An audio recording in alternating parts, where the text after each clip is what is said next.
Hello everyone दोस्तों, इस video में हम लोग बात करने वाले हैं एसएससी सीजीएल 2020 टीयर 2 एग्जाम के बारे में, जो कि 29 जनवरी को हुआ। अब अगर आपने ये एग्जाम दिया है तो ये वीडियो आपके लिए काफी ज्यादा रेलेवेंट है, और अगर आप एसएससी सीजीएल 2021 या सीजीएल 2022 देने वाले हैं तो ये वीडियो आपके लिए बहुत ही ज्यादा इंपॉर्टेंट हो जाता है। तो बिना देर किए शुरू करते हैं इस वीडियो को। शुरू करने से पहले मैं आपको बता दूं कि मॉक टेस्ट बहुत ही ज्यादा बड़ा हिस्सा है आपकी प्रिपरेशन का, और इस एग्जाम के बाद तो और भी ये साबित हो गया है। तो एसएससी ट्यूब और ऑलिव बोर्ड ये दो मॉक टेस्ट डिजाइन करते थे, ये दोनों वेबसाइट्स, ये दोनों अब मर्ज हो चुके हैं और ये दोनों मिलकर काफी अच्छे मॉक टेस्ट फ्री में आप बना रहे हैं, जिनको आप अटेम्प्ट कर सकते हैं। डिस्क्रिप्शन बॉक्स में लिंक है। चाहे आप सीजीएल 2021 टीयर 1 के लिए प्रिपेयर कर रहे हैं या फिर आरआरबी एनटीपीसी सीबीटी 2 के लिए प्रिपेयर कर रहे हैं, दोनों के लिए आप फ्री में मॉक टेस्ट अटेम्प्ट कर सकते हैं। काफी अच्छे, काफी रेलेवेंट मॉक्स है, जिनको देने के बाद आपको पता चलेगा कि आपका एक्चुअल लेवल क्या है। हजारों बच्चे इसमें एनरोल कर चुके हैं, फ्री में आप भी एनरोल करके इनको दीजिए और बताइए कि आप कितना स्कोर कर रहे हैं इन मॉक्स में। पेपर का रिव्यू शुरू करने से पहले मैं आपको अपने बारे में कुछ बता दूं कि मैं कोई एजुकेटर नहीं हूं, ना ही मेरी कोई कंपनी है, ना ही मेरा कोई कोर्स है जिसको मुझे प्रमोट करना है। यहां मैं वही बातें करता हूं जो मुझे 100% सही लगती हैं और वो सही होती हैं। कई बार ऐसा हो सकता है कि आप शायद मेरी बात से अग्री ना करें, मेरी बात आपको पसंद अच्छी ना लगे, सुनने में शायद बुरी लगे, लेकिन वो 100% सही बात है। और अगर आप एस्पायरेंट है, आप प्रिपरेशन शुरू कर रहे हैं या शुरू कर चुके हैं और इन बातों को अभी से ही अगर आप प्रिपरेशन इंप्लीमेंट करेंगे तो डेफिनेटली आपको चेंज महसूस होगा अपने परफॉर्मेंस में, एटलीस्ट एग्जामिनेशन हॉल में जाने के बाद तो जरूर। तो पहले बात करते हैं मैथ्स की। देखिए, ये मेरा चौथा अटेम्प्ट था, मैंने भी पेपर दिया है, ये मेरा 4th अटेम्प्ट था और हर बार 2017 CGL, 18 CGL, 19 CGL, 20 CGL. 17 CGL में मेरा डेट था 18 फेब को मेरा पेपर था, 18 सीजीएल को मेरा पेपर 13 सितंबर को था, 19 सीजीएल में मेरा पेपर 15 नवंबर को था और 20 सीजीएल में ऑब्वियसली 29 जनवरी को था। 4 बार मैंने पेपर दिया है। इस बार का पेपर मैथ्स का मुझे सबसे ज्यादा इजी फील हुआ। मैं ये नहीं कह रहा हूं कि इससे पहले आया नहीं होगा, इस इजी आया होगा, लेकिन मैंने जो 4 पेपर दिए उसमें सबसे ज्यादा इजीएस्ट इसी बार का मुझे फील हुआ। 100% क्वेश्चंस प्रीवियस ईयर के थे, 100%, एक भी क्वेश्चन नया नहीं था। सारे के सारे क्वेश्चंस प्रीवियस ईयर में हमें दिखे हैं किसी न किसी फॉर्म में। 10-15 क्वेश्चंस तो ऐसे थे जो एग्जैक्टली प्रीवियस ईयर क्वेश्चन से उठा के डायरेक्ट हमारे क्वेश्चन पेपर में डाल दिया गया था, ऐसा लग रहा था देख के। लेकिन हाँ, सब्सटेंशियल अमाउंट ऑफ कैलकुलेशन था इस पेपर में, इसमें कोई डाउट नहीं है। लेकिन हाँ, ऐसा भी कैलकुलेशन नहीं था कि बिल्कुल एब्स्ट्रैक्ट हो जिसको किया ही ना जा सके। पेपर में एक क्वेश्चन था जिसको सबसे ज्यादा टफ माना गया, वो ज्योमेट्री से था। mn की लेंथ निकालनी थी, जहां पे m एक मिड पॉइंट था एक साइड का और n जो था पॉइंट ऑफ इंटरसेक्शन था एंगल बाइसेक्टर का, और फ्रॉम b लाइक mn की लेंथ पता करनी थी। ये थोड़ा सा एब्सर्ड था, लेकिन ये भी प्रीवियस ईयर में आया हुआ क्वेश्चन, आपको पता होना चाहिए। तो ये सबसे टफ क्वेश्चन माना जा रहा था। और इसके अलावा 5-6 क्वेश्चन सिंप्लीफिकेशन के थे, जिसने इस पेपर को कैलकुलेटिव बनाने में कंट्रीब्यूट किया। इस तरह के जो पेपर्स होते हैं उनकी 2 खासियत होती है। पहला कि अगर आपको बाय चांस एग्जाम से पहले 2 घंटे पहले आपको आउट कर दिया जाए क्वेश्चन कि ये सारे क्वेश्चंस आने वाले हैं, फिर भी आप कुछ खास नहीं कर नहीं पाओगे, क्योंकि कैलकुलेशन आपको करना ही है। और दूसरी खास बात क्या होती है कि ऐसे पेपर में, जो कि इतना इजी होता है पेपर, तो आपको ये डिसाइड करने में काफी प्रॉब्लम होती है कि कौन सा क्वेश्चन छोड़े, कौन सा अटेम्प्ट करें।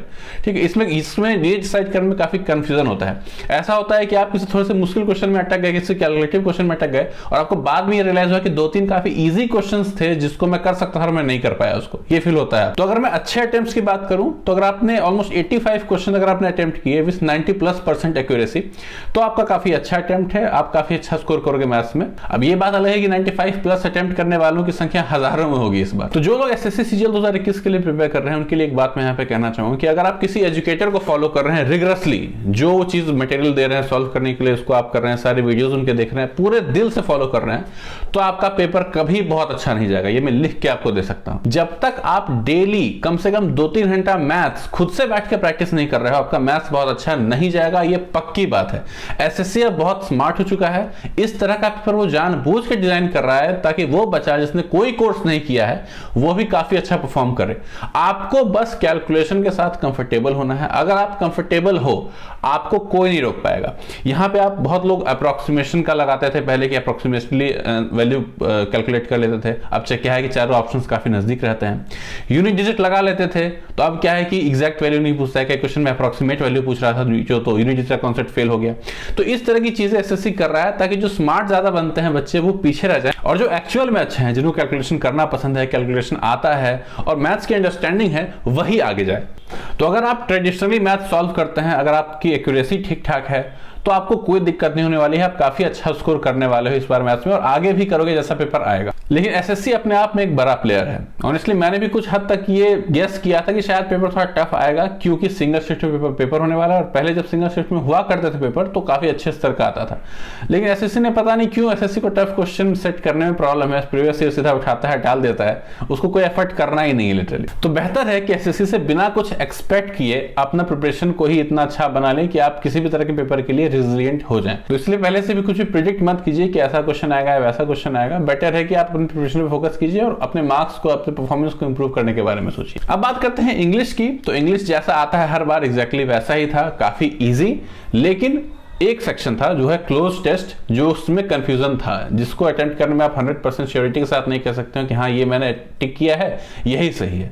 आप कंफर्मली नहीं कह सकते थे, कंफ्यूजिव था। ऑप्शंस जो थे वो काफी ज्यादा लग रहा था कि इसमें ये भी हो सकता है वो भी हो सकता है, तो वहां पे आपको एक तुक्का टाइप थोड़ा खेलना होता है। Apart from that close test के अलावा बाकी सारे सेक्शन, चाहे वो एरर स्पॉटिंग का था, सेंटेंस इंप्रूवमेंट का था, पैरा जंबल था, इवन मैं कहूंगा फ्रेजेस वगैरह, सॉरी कॉम्प्रिहेंशन वगैरह भी, सॉरी वोकैब सेक्शन, सब कुछ काफी इजी था। ठीक है, वोकैब में एक था सेक्वेस्टर, एक वर्ड था सेक्वेस्टर, जो कि हालांकि ये भी प्रीवियस ईयर का है लेकिन उतना कॉमन नहीं था। बाकी सारे वोकैब क्वेश्चंस काफी इजी थे। तो सेक्वेस्टर का मतलब होता है जो थोड़ा सा शांत रहना पसंद करता है, क्वाइट प्लेस, क्वाइट जगहों पर रहना पसंद, अलग रहना पसंद करता है, तो उसमें सेक्लूडेड उसका हो जाता है आंसर। मैंने ये टिक कर दिया था। मजेदार बात तो ये थी कि जो पैसेजेस आए थे, 5 पैसेज थे शायद, उसमें से 2 passage exactly previous year questions के थे। मतलब 2 तो मुझे याद आ रहा है, उसके शायद बाकी 3 भी शायद हो, वो मैंने नहीं देखा हो, लेकिन 2 पैसेजेस एग्जैक्टली प्रीवियस ईयर के कॉपी किए हुए थे। तो जो लोग एसएससी सीजीएल के आने वाले एग्जाम्स के लिए प्रिपेयर कर रहे हैं, फाइनली अल्टीमेटली एक ही बात है उनके लिए कि प्रीवियस ईयर क्वेश्चन पे अच्छे से पकड़ बनाइए, एग्जैक्टली वही आने वाला है आपके पेपर में। कैलकुलेशन ज्यादा से ज्यादा करिए, जितना ज्यादा आप कर सकते हैं। एरर जितना कम से कम आप कर सकते हैं कोशिश कीजिए उसको मिनिमाइज करने की। प्रैक्टिस बहुत ज्यादा कीजिए। किसी भी एजुकेटर, किसी भी कोर्स पे रिलाय मत कीजिए। अगर आप किसी कोर्स को आप अच्छे से कंप्लीट कर भी लेते हैं, बिल्कुल अच्छे से, फिर भी अपने प्रिपरेशन का आप 20% आपने कंप्लीट किया है, 80% अभी भी बाकी है जो आपको अपने इंडिविजुअल साइड से लगाना है। कई बार क्या होता है ना कि प्रीवियस ईयर क्वेश्चन अटेम्प्ट करने में हम लोग बोर हो जाते हैं, तो हम लोग मॉक देना लगते हैं या फिर मुश्किल क्वेश्चन करने का मन करने लगता है। करिए, ठीक है, लेकिन प्रीवियस ईयर क्वेश्चन पे आपको बहुत तगड़ी प्रैक्टिस होना, बहुत तगड़ी पकड़ होना बहुत जरूरी है। तो all the best for your preparation, तो all the best for your preparation. आने वाले वक्त में मैं आपके साथ बना रहूंगा आपके प्रिपरेशन के एक एक चीज पे आपको गाइड करने के लिए। उसके लिए बिल्कुल आप टेंशन मत लीजिए। तो फिलहाल इस वीडियो में इतना ही, मिलते हैं अगले वीडियो में, तब तक के लिए बाय बाय।